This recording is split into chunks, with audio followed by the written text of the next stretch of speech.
송은재TV 시작합니다.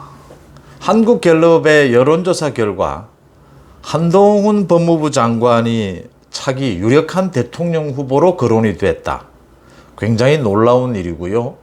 또 6년 만에 처음으로 국민의힘과 민주당의 지지율 차이가 16%로 벌어졌다. 역시 윤석열 효과입니다. 모든 건 윤석열 대통령이 지난 한 달 동안 국정 운영에서 신선하다라고 하는 굉장히 새로운 대통령 리더십을 보여주고 있는 데 따른 이제 여러 가지 효과인데, 한동훈 장관은 그것만으로 설명이 되지 않는 많은 것들에 대한 기대도 모여 있고, 한동훈 자신이 보여주고 있는 이 정치적인 감각, 정무적인 감각, 이런 부분들이 국민들의 인정을 받고 있지 않나라는 부분입니다. 이 부분에 대해서 여러분들과 함께 생각해 보고자 합니다. 송은재TV 아직 구독자가 아니신 분 혹시 계시면 구독, 좋아요 버튼 부탁을 드리고요. 먼저 한국갤럽의 조사부터 지난 7일에서 9일까지 1000명을 대상으로 조사한 것이고 95% 신뢰 수준에서 표본 오차는 플러스 마이너스 3.1%포인트입니다. 우리나라를 이끌어갈 정치 지도자, 차기 대통령감으로 누가 좋다고 생각하느냐라는 것입니다. 뭐 자유롭게 이제 열어놓고 물은 겁니다. 그러니까 누구 중에서 선택하려는 게 아니고, 전체 응답자의 15%가 이재명, 오세훈 10%, 안철수 6, 홍준표 5, 한동훈, 김동연 각각 4%, 이낙연 3%, 이준석 1%였습니다. 그 다음 중요한 게 있습니다. 국민의힘 지지자 가운데 20%는 오세훈을 꼽았고, 안철수, 홍준표, 한동훈을 각각 9%씩 꼽았습니다. 안철수, 홍준표, 한동훈. 이게 굉장히 의미 있는 것입니다. 조금 이따 제가 말씀을 드리겠습니다. 그 다음 민주당 지지층에서는 이재명 41, 김동연 6, 이낙연 5%였습니다. 정당 지지도 국민의힘 45%, 민주당은 29%. 지난주에 비해서 국민의힘은 동일한 수준인데 민주당은 3%포인트 하락했습니다. 20%대로 떨어졌다라고 하는 부분입니다. 일단 이재명을 비롯한 민주당 쪽과 국민의힘 쪽 후보, 국민의힘 쪽 후보가 훨씬 많고 2배 가깝습니다. 이 이재명에게 15%가 나오는 것, 민주당 지지자들은 대부분 이재명을 찍었다. 이재명을 지지한다. 그 다음에 이제 김동연인데 김동연 4%. 놀라운 겁니다. 김동연으로도. 그런데 이재명으로 다 쏠림 현상을 보여주고 있다. 15에서 20%. 이게 지금 끝까지 남아있는 민주당의 확실한 지지층이 아니겠느냐. 그걸 보통 15% 정도로 봅니다. 큰 의미가 없다라는 것이고요. 안철수, 홍준표는 조사만 하면 나오는 게 5, 6%입니다. 고정 지지층이라는 이야기죠. 한동훈이 4%를 받았다. 굉장히 놀라운 것입니다. 국민의힘 지지층 가운데서 한동훈이 안철수, 홍준표와 함께 9%를 받았다. 오세훈은 지난 지방선거에서 가장 각광받은 사람이 오세훈이었죠. 그러니까 당선인 대회에서 가장 많은 주목을 받은 것이 오세훈이었고, 많은 사람들이 지금 국민의힘에서는 그러니까 가장 주목받는 사람이 오세훈이다. 국민의힘 바깥에서는 한동훈이다. 이렇게 볼 수가 있는 거죠. 만약에 제가 이거 한번 말씀을 드렸는데, 지난 지방선거에서 오세훈이 전국 선거를 이끌었다면 결과는 훨씬 또 달라졌을 것이다. 경기도지사 부분 오세훈이 좀 지원을 나갔더라면 좀 더 적극적으로 훨씬 또 결과는 달라졌을 것이다. 이렇게 보이는 부분입니다. 오세훈의 위력이 굉장히 돋보였다라는 것이고, 그 소위 오세훈 시장의 합리적이고 또 이렇게 부드러운 리더십이라고 하죠. 여성도 많이 챙기고 약자를 챙기는 이것이, 이 외모 이미지로도 오세훈 시장이 윤석열 대통령과 또 다른 이미지를 보여줍니다.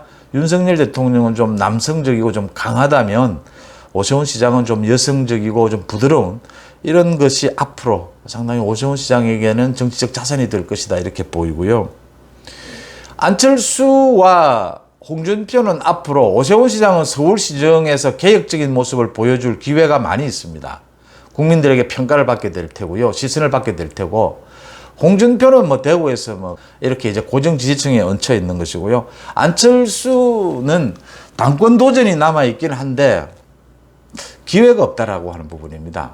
그러니까 국무총리를 맡아서 또는 뭐 어떤 장관을 맡아서 개혁적인 이미지를 보여줄 기회를 잡았더라면 괜찮았을 것이다. 제가 여러 번 지적을 한 부분인데 그것도 버렸고, 지방선거에서 전국 선거를 좀 지원하는 이것도 버렸고, 또 앞으로 당권 도전도 용이하겠느냐. 당권 도전의 유일한 희망은 소위 친윤 그룹에서 안철수를 선택하는 일인데, 친윤 그룹에서 뭐 자기들 지금 하기 바빠서 안철수를 선택하는 경우는 그럴 확률은 굉장히 낮다라고 하는 부분입니다. 이제 스스로 자신의 존재 가치를 보여야 하는데 그게 좀 쉽지 않을 것이다. 안철수 스타일상 이제 메시지를 가지고 승부를 해야 되는데 어려울 것이다라고 보이는 부분이고요.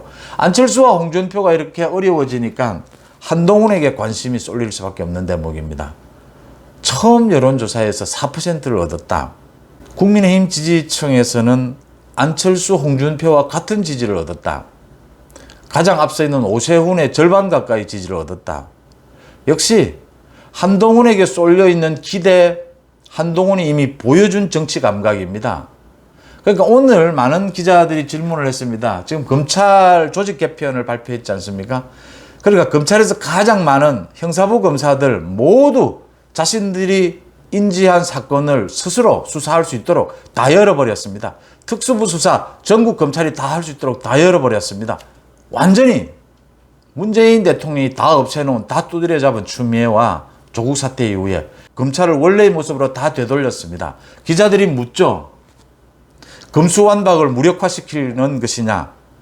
굉장히 이제 정무적 감각이 뛰어났다. 굉장히 달라졌다는 겁니다. 그 대답 어떻게 했을까요, 여러분? 그럴 리가 있느냐? 검수완박과는 관련이 없다.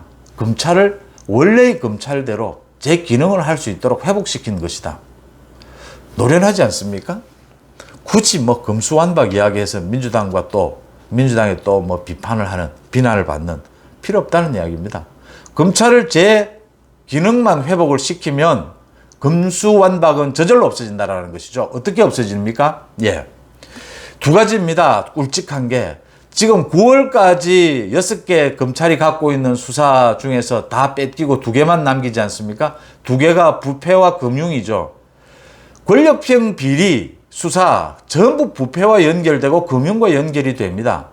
검찰이 제 기능만 발휘하면 다 잡을 수 있다는 것이고요. 또 하나는 지난해에 공수처가 생겼을 때 논란이 됐는데 정리가 된 부분입니다. 검찰이 이미 수사하고 있는 것은 가급적이면 검찰 수사에 맡긴다라는 겁니다. 공수처 수사 권한이라 하더라도 가급적이면 검찰에 그대로 맡긴다라고 하는 겁니다.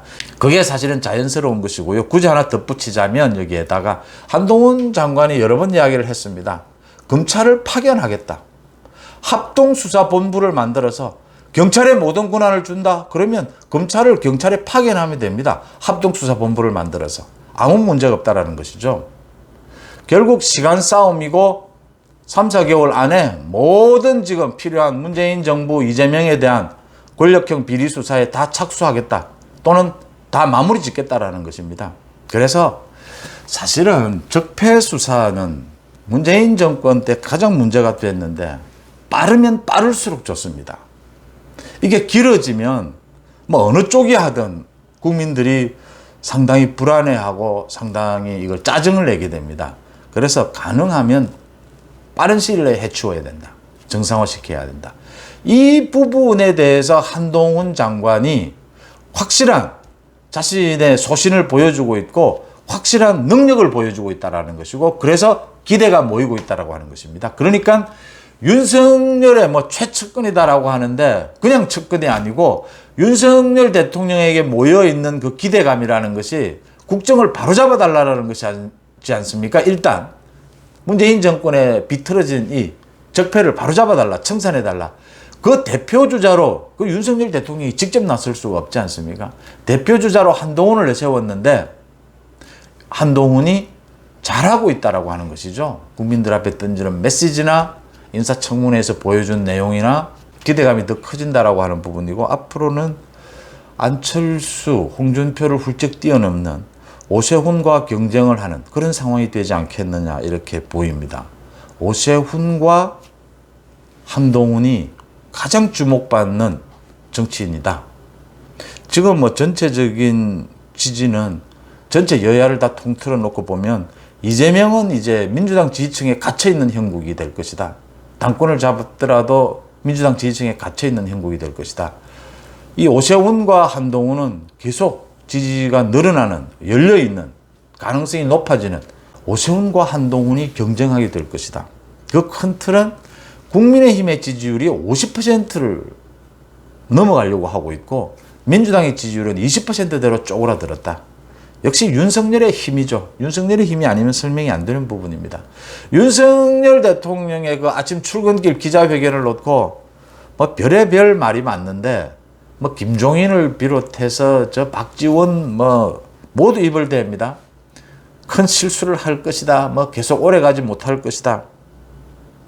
윤석열 대통령이 직설적인 화법이죠. 실수를 할 수 있죠. 윤석열 대통령이 큰 실수는 하지 않고요. 대통령 후보 시절에 토론회에서부터도 계속 보셨지만 큰 실수를 하지는 않고요. 앞으로 많이 다듬어져 갈 것이고 또 필요한 답변은 피해도 갈 것이고 많은 변화를 주게 될 것입니다. 그렇지만 윤석열 정부, 윤석열 대통령을 이미 결정짓는 것은 언제든지 스스럼 없이 기자와 국민들을 만나고 잘했든 잘못했든 기자와 국민들이 묻는데 답변하고 잘못한 건 잘못한 것대로 잘한 건 잘한 것대로 또 좀 고집을 부리는 건 고집을 부리는 대로 소신 있게 또 비판을 받아서 바꾸는 건 바꾸는 것대로 좀 잘못한 것은 사과도 하고 지금까지 국민들이 보지 못한 대통령을 보여주고 있다. 대통령상을 보여주고 있다라고 하는 겁니다. 사실은 말도 안 되는 김종인이나 박지원 같은 시선에는 눈에는 이게 보이지 않는 것이죠. 새로운 것이 보이지 않는 것이다. 한동훈이 보여줄 개혁, 법무행정 이걸 통한 문재인과 이재명의 권력형 비리를 어떻게 정말 세련된 솜씨로 이 부분을 청산하느냐. 그 부분에 따라서 한동훈의 지지율이 굉장히 큰 폭으로 폭등할 것이다 라고 하는 점입니다. 송은재TV 마칩니다. 고맙습니다.